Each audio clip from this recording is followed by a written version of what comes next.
తుఫాన్లు వరదలప్పుడు స్థానికులు పడేటటువంటి కష్టం వాళ్ళకే తెలుస్తుంది. అకస్మాత్తుగా ఎదురయ్యేటట్టు ప్రభుత్వాలు వాళ్ళ ప్రయత్నాలు వాళ్ళు చేస్తూనే ఉంటారు. ఏ ప్రభుత్వము ఏ పబ్లిక్ ఇబ్బంది పడాలని కోరుకోరు, కానీ గ్రౌండ్ లెవెల్లో జరిగేటటువంటి కొన్ని పరిస్థితులు ఇబ్బంది కలిగిస్తుంది. దానికి సాక్ష్యం మచిలీపట్నంలో గాలులు దాటికి 36వ డివిజన్ రాజుపేట మగ్గాల కాలనీలో పూరి గుడిసెలు దెబ్బతినేసినాయి.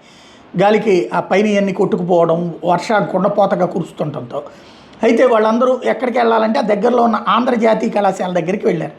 కానీ వాళ్ళకి ఆ లోపలికి ఎలౌ చేయలేదు. దాంతో అక్కడ వరండాలో ఉండిపోయినటువంటి పరిస్థితి.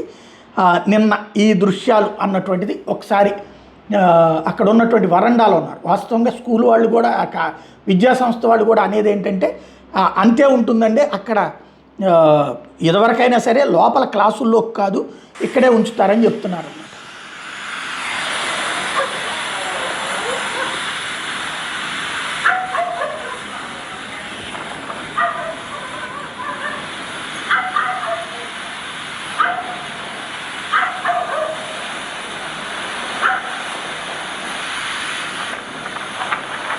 వీళ్ళందరికీ ఇళ్ళు ఉన్నాయి, కానీ తుఫాను కారణంగా అవన్నీ ఇబ్బంది పడేటటువంటి సందర్భంలో అక్కడ తలదాచుకోవాల్సినటువంటి పరిస్థితి వచ్చింది.